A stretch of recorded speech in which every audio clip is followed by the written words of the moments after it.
Ini seru juga mengulik sejarah atau asal-usul Arab. Jadi gue banget membagi Arab itu ada dua ya. Pertama Arab pewaris, kedua Arab founder. Kalau pewaris kita ilustrasikan dulu dengan sebuah cerita ya, supaya gampang itu nangkepnya. Kita katakanlah dari komunitas bahasa gaul, suatu saat pergi ke Amerika, katakanlah berabad-abad lalu, pertama kali orang Indonesia datang ke Amerika. Terus kita berbahasa dengan bahasa gaul, bukan bahasa Indonesia. Saking akrabnya atau untuk sandi atau apapun itu ya. Kan pada ini ya, orang bahasa gaul itu pada happy, pada seru-seruan gitu kan. Nah, orang Amerika lihat, wah seru juga nih, siapa mereka nih. Terus berteman dengan kita, ya otomatis mereka juga ikut-ikut bahasa kita gitu, belajar bahasa gaul. Terus bahasa gaul ini dengan berjalannya waktu makin berkembang sehingga seluruh Amerika itu berbahasa gaul. Bahasa aslinya ditinggalkan, sementara bahasa gaul lah yang dipakai. Jadi orang Amerika itu dikenal sebagai bangsa gaul yang berbahasa gaul. Jadi bukan English lagi, gaul. Umpama. Jadi identitas gaul itu ya orang Amerika di sono gitu, Amerika Serikat ya. Terus suatu saat berapa abad kemudian datanglah orang Indonesia ke sana dengan bahasa Indonesia.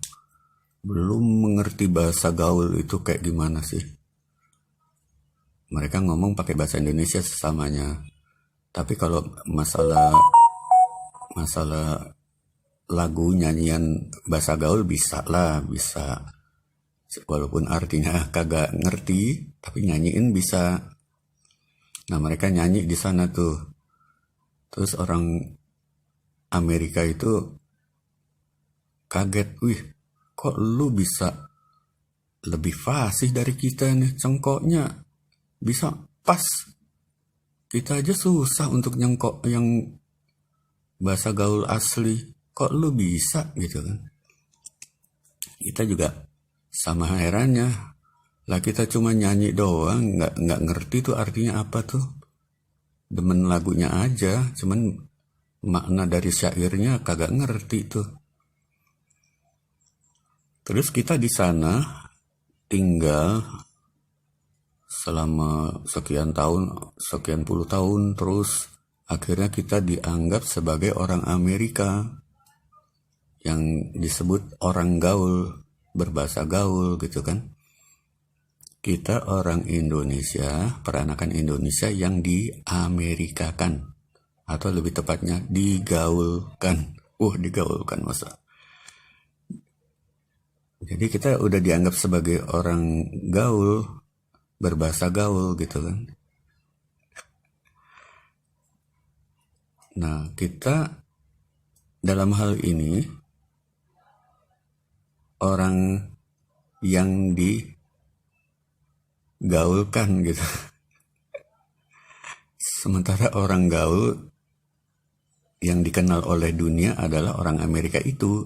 Orang Amerika yang tinggal di sono dikenal sebagai bangsa gaul yang berbahasa gaul. Nah, kita orang asing. Nah, ini kan jadi kebulak. Kita yang asli dibilang orang yang digaulkan. Kita asli bangsa yang asal dari bahasa gaul dianggap sebagai orang luar yang dimasukkan ke komunitas gaul gitu kan. Nah, seperti itu pula kasusnya. Jadi di Timur Tengah ya, keluarga Nabi ya Adnan gitu katakanlah ya, di sana itu dianggap sebagai orang asing, tapi kemudian dengan berjalannya waktu dianggap orang Arab, padahal bukan orang Arab. Itu dari sudut pandang mereka disebut musta'ribah, orang yang diarabkan, orang luar yang diarabkan.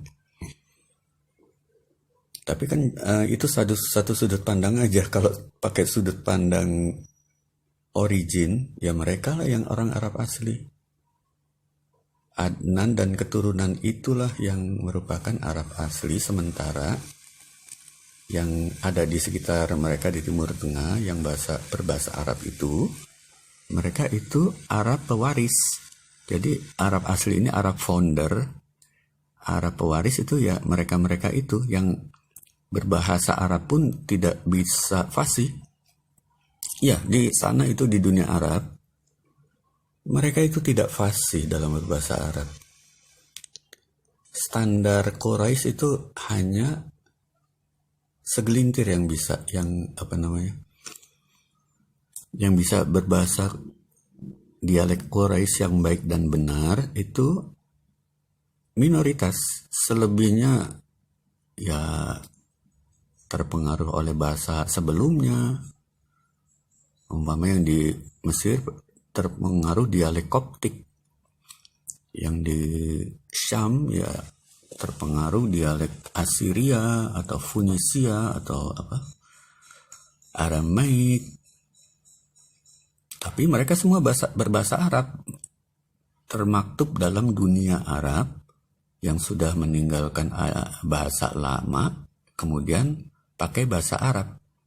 Sebagaimana tadi ya di ilustrasi tadi, orang Amerika yang sudah menjadi bangsa gaul berbahasa gaul gitu kan. Nah, ketika orang yang asli foundernya datang ya dianggap sebagai orang luar. Karena di luar mereka tidak ada dikenal bahasa gaul. Bahasa gaul ya di Amerika itu. Begitupun juga dengan yang di Arab, di luar dunia Arab itu nggak ada bahasa Arab. Yang ada ya hanya bahasa Arab di Timur Tengah itu. Padahal foundernya itu yang selama ini dianggap orang luar, yang diarabkan gitu. Nah, ilustrasinya kayak gitu. Jadi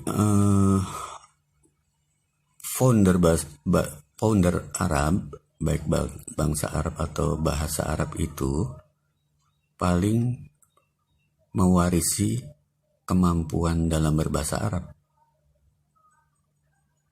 Karena apa? Karena cengkok dari aslinya founder bahasa Arab. Hardware-nya itu sesuai dengan leluhur yang menemukan bahasa Arab, founder bahasa Arab. Sementara yang ada di Timur Tengah kan pewaris aja, pewaris bahasa Arab. Mereka orang Arab karena berbahasa Arab. Tapi foundernya itu kan nggak ketahuan selama ini ya. Istilah Arab juga tidak diketahui ini akar katanya apa gitu kan. Itu sebagaimana di video sebelumnya diperkirakan ya dari Nusantara. Karena Arab itu satu kata yang berakar Ain Roba itu diartikan juga menyeberang. Sebagaimana Ibrahim itu akar katanya juga menyeberang.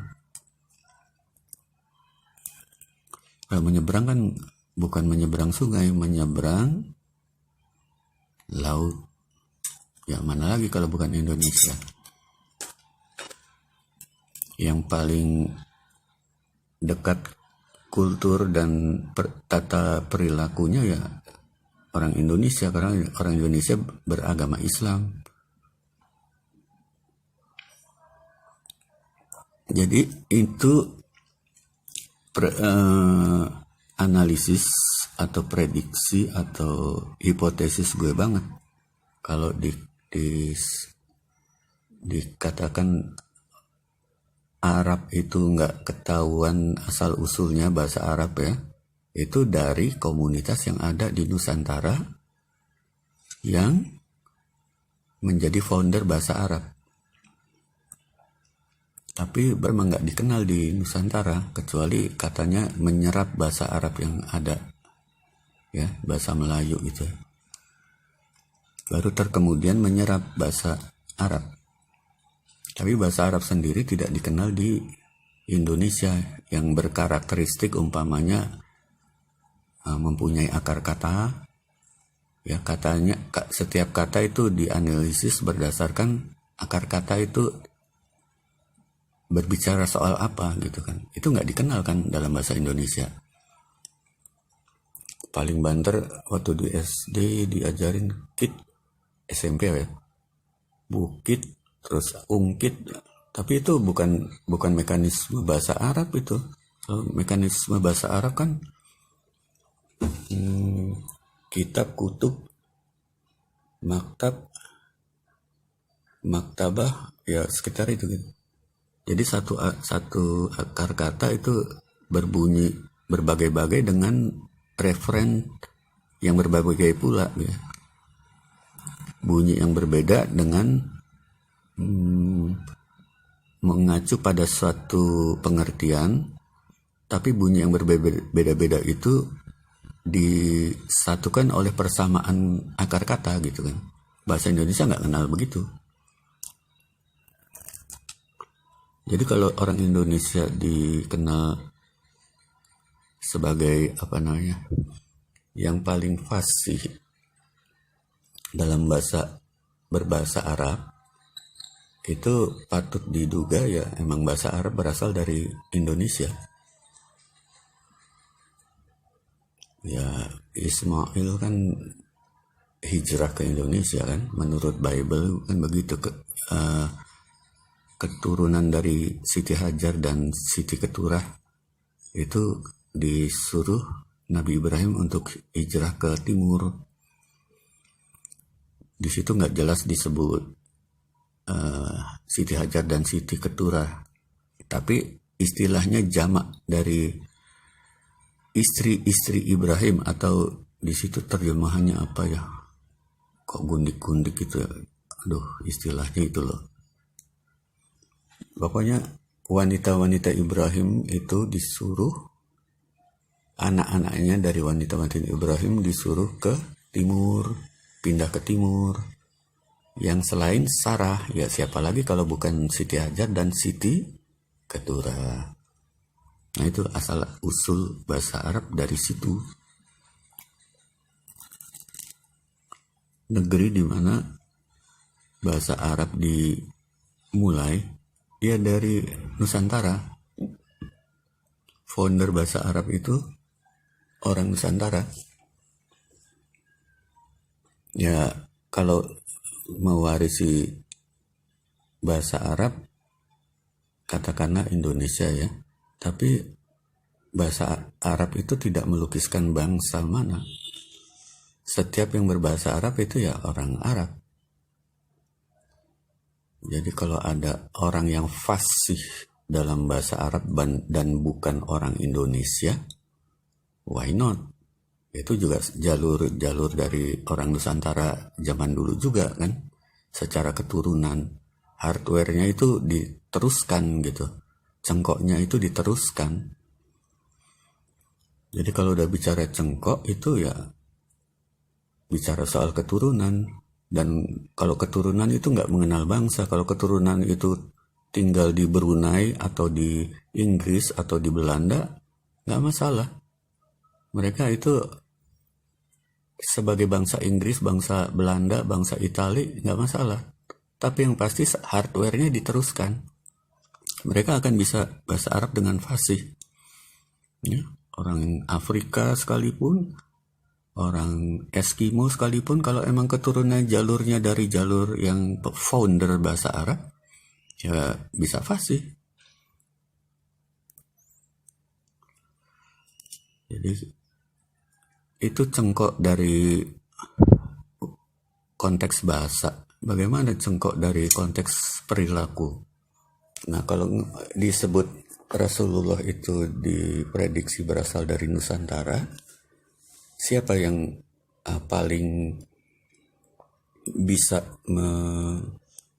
mengcopy dengan ya sekian persen lah ya, mengikuti realitas yang ada pada Rasulullah, yaitu sifat halus, sifat lembut. Ya nggak bisa dibilang orang Jawa, karena nggak semua Jawa begitu. Dan di luar Jawa pun juga ada banyak yang halus juga. Ya, kayak Akbar Tanjung, bahkan Xi Jinping juga halus itu. Ya, kemungkinan juga ke situ arahnya, keturunan Nusantara juga gitu kan. Kalau yang di secara umum kan, kalau di Indonesia yang halus itu Jawa, Sunda, terus apa lagi? Bugis ya. Bugis, terus Dayak ya, Dayak. Jadi itu bukan bicara kalau Jawa pasti halus, karena Jawa kan ada yang Jawa Jogja Solo, ada yang Tegal, ada yang Jawa Timur. Ya itu soal tingkatan-tingkatan kehalusan aja kok, semua halus, cuman yang paling halus ya Solo, Jogja kan gitu kan. Di Pulau Jawa ini atau di seluruh Indonesia yang paling halus ya ke situ. Jadi kalau ada teori Ngayojo Karto Hadiningrat, Yojo ya, Yojo. Jogja itu kan awalnya kan disebut Yojo, aslinya Yojo. Yodo, Yodia, Ayodhya. Kalau Ayodhya itu di Thailand. Dan keluarga kerajaan ya halus juga kan. Yodhya, Yahudia, Yahuda gitu kan. Jadi Yahudi asli itu dari Jogja gitu kan. Ya, sekali lagi ini hipotesis gitu. Kalau ada teori yang mengatakan begitu, gue banget ya cenderung setuju. Karena yang paling halus itu ya sekitar sana. Kalau gue banget kan orang Jakarta. udah ini kadang-kadang juga jeplak-jeplak gitu, nggak bisa kayak orang Jawa gitu kan. Orang Jawa itu halus, itu perilakunya, sikapnya halus, bahasanya halus gitu kan. Bahkan orang Jawa itu mengkaitkan halus, ya halus disebut halus dengan kejawaannya. Nggak halus, nggak Jowo kata dia. Ya kalau gue banget udah orang Jakarta ya nggak bisa halus kayak mereka gitu. Ya biarin lah, bukan orang Jawa nggak apa-apa. Yang penting hidup. Ya jadi begitu, cengkok tenggorokan itu juga diwariskan. Tapi bukan hanya cengkok tenggorokan, cengkok lain itu juga diwariskan. Cengkok cara berpikir, cara menghadapi manusia gitu kan. Kalau Nabi Muhammad dan keluarganya itu bersifat mengayomi, nah keturunannya juga harus begitu. Kalau nggak bersifat mengayomi ya maluin leluhur gitu kan. Ya harus menyerupai leluhurnya. Kalau leluhurnya punya sifat mempersatukan, ya keturunan juga harus begitu gitu kan. Ya untuk mengingat aja, kalau kita punya leluhur yang punya keutamaan ya kita ya harus harus menjaga marwah mereka. Dan kalau gue banget kan nggak megang silsilah, nggak tahu itu kan. Ya pengamat aja, penggembira gitu kan. Penggembira aja, maksudnya Indonesia ini menarik untuk di explore, menarik ini. Dan posisi gue banget sebagai pengamat, sebagai yang punya curiosity tentang Indonesia. Kalaupun gue banget bukan orang Indonesia, tetap aja Indonesia menarik, akan gue banget teliti gitu kan. Katakan gue banget orang mana gitu ya,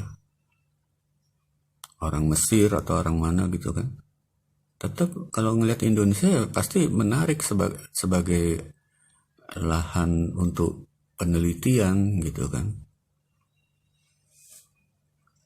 Gue banget orang mana ya, nggak tahu dah, orang Jakarta aja deh. Jadi warisan dari leluhur itu juga diturunkan. Nah, satu hal ya, kalau mau nasionalisme ya bagusnya emang nasionalisme Adam, Nabi Adam. Nabi Adam itu mewarisi ya iman kepada Allah, sifat halus gitu kan. Jadi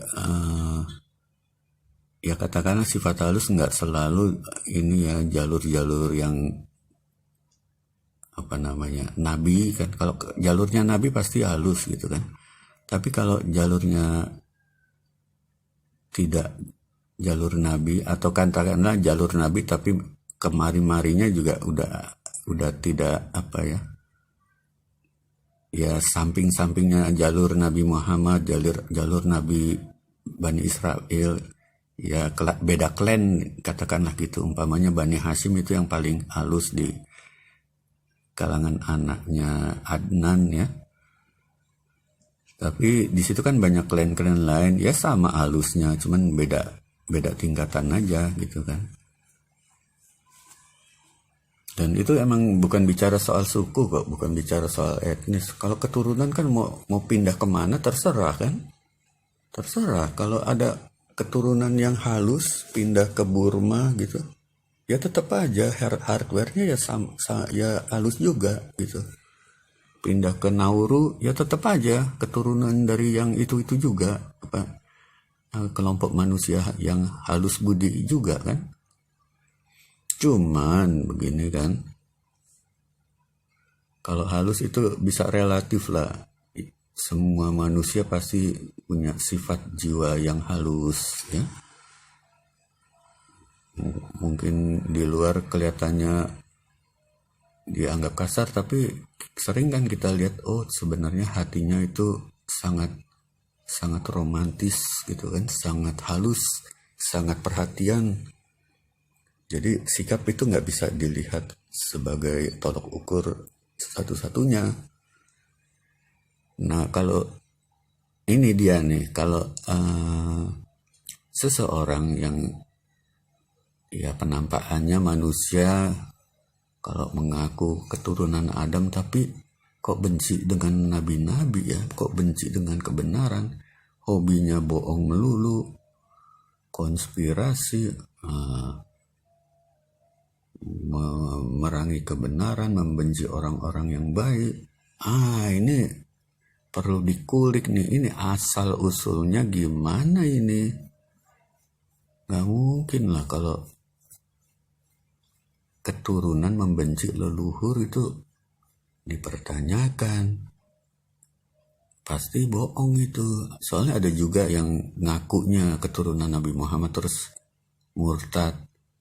Dia mungkin belum di ini ya, sama kakak pembina belum di training dengan lengkap sehingga ketahuan bohongnya itu.